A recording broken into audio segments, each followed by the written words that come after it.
Olá, aqui é o Israel Nicolas. Eu fiz esse mapa mental aqui e vou iniciar minha apresentação. Primeiramente, os conceitos básicos. Vou falar um pouco de comunicação, os princípios da comunicação, os protocolos básicos. Primeiramente, na comunicação é necessário haver um emissor e um receptor bem definidos. Além disso, um método também é necessário, saber se a comunicação será via telefone, via e-mail, presencialmente mesmo.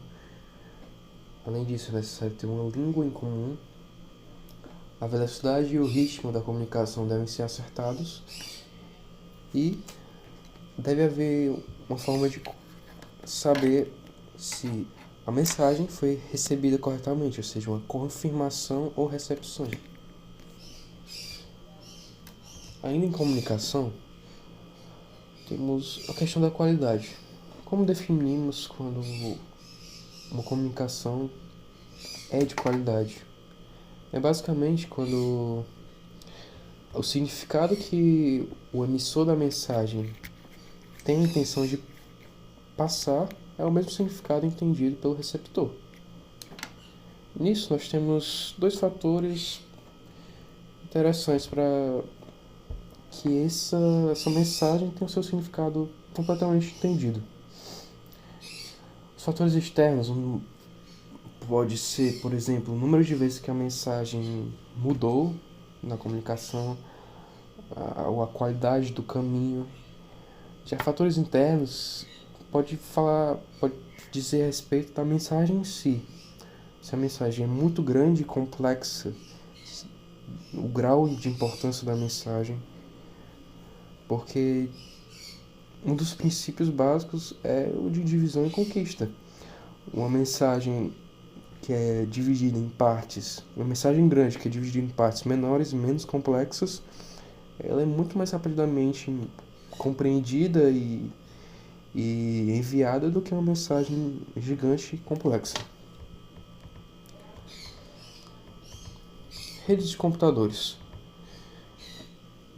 Bom, o que é uma rede de computador? Seria um conjunto de computadores autônomos ligados por uma única tecnologia. Nisso, o conceito de internet vem. A internet é basicamente um conjunto de rede de computadores. A gente pode mencionar alguns elementos básicos da rede, que é a regra pela qual as mensagens serão emitidas,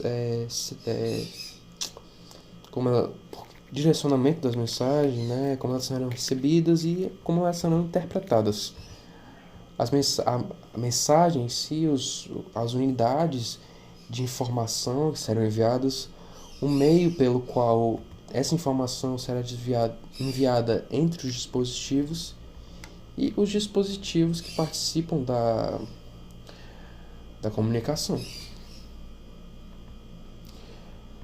Isso é um fator muito importante que entra na parte das regras da comunicação, são os protocolos. Protocolos basicamente são regras pré-estabelecidas que as redes usam para se comunicarem. E esses protocolos eles utilizam modelos que são modelos simplificatórios, modelos que vão auxiliar na comunicação. Esses modelos são as pilhas de protocolos. E as pilhas de protocolos são divididas em camadas. E essas camadas elas obedecem a hierarquia. Que já posso dizer, a camada inferior ela cuida da movimentação dos dados e ela fornece serviço para a camada superior. Já a camada superior ela cuida da parte da...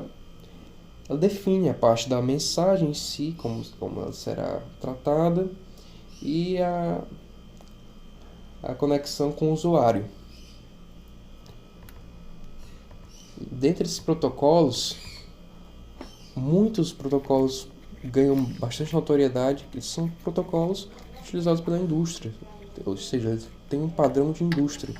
São bastante úteis, pois elas pragmatizam o seu uso e facilitam a comunicação, pois, por exemplo, diversas entidades, companhias, empresas utilizam esse mesmo protocolo. Além disso, vale mencionar que o protocolo ele não define como será feito. E, na verdade, ele define quais funções serão necessárias, regras específicas. Bom, agora chega a parte da arquitetura de camadas. Vou falar um pouco do modelo OSI, começando de baixo para cima. Na camada física, nós temos mecanismos, os componentes mecânicos, elétricos, físicos, né, que definem a ativação, a manutenção e a desativação de conexões físicas para a transmissão dos bits. A parte de enlace de dados, que define a troca de quadro de bits através de um meio físico em comum.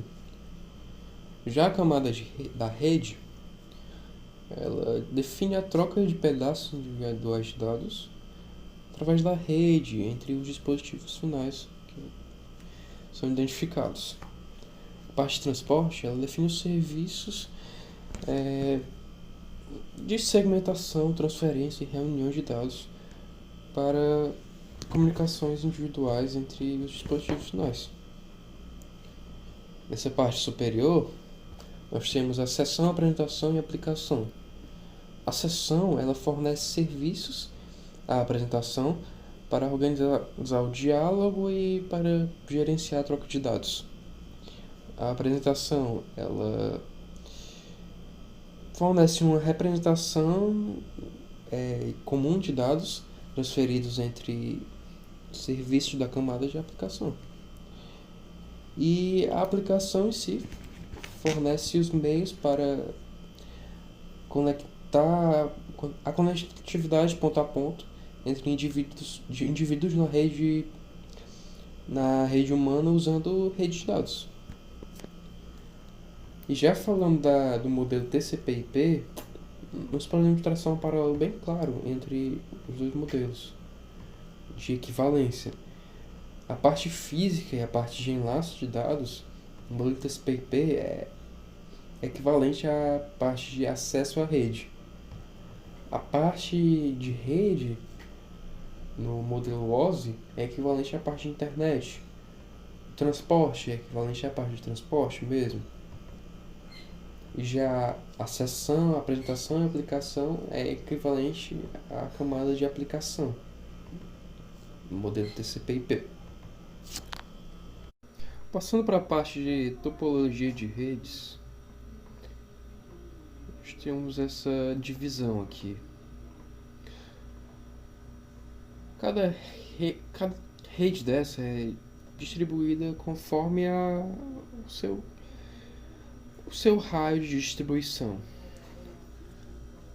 A PAN são redes pessoais, que a gente pode citar o exemplo do Bluetooth. Ela vai de 1 metro a 10 metros de raio, aproximadamente. As LANs, elas são redes que estão presentes em escritórios, redes locais mesmo, né, como indústrias, sei lá, houses, né, como o próprio nome diz.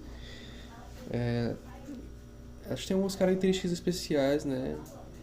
Primeiramente, ela vai de 10 metros a 1 quilômetro de raio. Ele pode ser até um campus, né. Ela tem esse tamanho reduzido que facilita bastante a identificação de problemas e permite reconhecer o menor tempo de transmissão, né? Quer dizer, o maior tempo de transmissão entre dois dispositivos, né? Que seria mais ou menos o tempo de transmissão num raio de um grafo, né? Além disso, a tecnologia quase sempre é a cabo e ela tem algumas topologias, que é barramento, anel, estrela, malha e árvore. É como a rede distribuída. Temos as MANs, que variam de 1 km a 10 km de raio, é o tamanho de uma cidade, mais ou menos. O exemplo mais claro é a TV a cabo. As WANs, elas variam de 10 km até 1.000 km, né? Pode ser até um continente. Ela é chamada também de rede geograficamente distribuída. E os hosts nessa rede, elas se comunicam através de sub-redes separadas por ISPs diferentes. Elas têm um princípio de Store and Forward, ou comutação de pacotes, em que cada roteador ele vai armazenando os dados e transmitindo conforme ele vai armazenando. Além disso, cada roteador ele é regido por um algoritmo de roteamento que calcula a menor distância possível entre dois hosts, por exemplo, dois roteadores. E temos a rede de internet, a mais conhecida, que já foi definida anteriormente. É basicamente um conjunto de rede de computadores.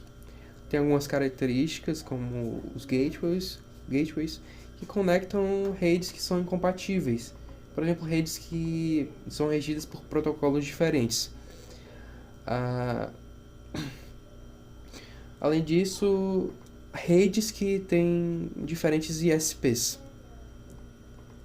Bom, agora passando para a parte de rede de acesso. Rede de acesso são basicamente enlaces físicos que conectam o host ao primeiro roteador. Ou seja, eles ficam na periferia das redes. A gente tem alguns exemplos aqui bem notórios. Começando aqui pela esquerda, a rede de acesso de escada, o dial-up, que é o acesso à internet por meio de linhas telefônicas. Que, por exemplo, você não pode usar o telefone e usar a internet ao mesmo tempo, né? Que o software funciona com o software da rede do aparelho, do dispositivo. Ele liga de maneira telefone mesmo, ela disca o número e liga para ISP. Tem a rede de acesso DSL, que é um aprimoramento da dial-up. Ela também utiliza a infraestrutura das linhas telefônicas, só que a vantagem é que você pode usar o telefone enquanto usa a internet. Além disso, a taxa de transmissão e recepção é um pouco mais elevada.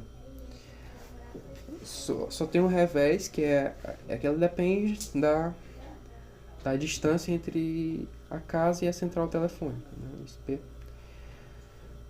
Além disso, tem a cabo, que é a infraestrutura de TV que mais conhecida é a de TV a cabo.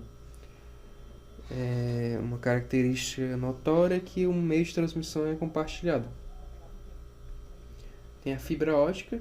A fibra ótica consegue alcançar a taxa de transmissão, a taxa de recepção bem mais elevadas. Tem a rede de acesso Ethernet, que é utilizada em LANs, muito predominante em universidades, escritórios, em prédios, né, no caso. Elas utilizam fios de cobre trançados que reduzem um pouco o ruído causado pelo eletromagnetismo. Temos a rede de acesso Wi-Fi, que os pacotes são transmitidos e recebidos a um AP, que é um ponto de acesso.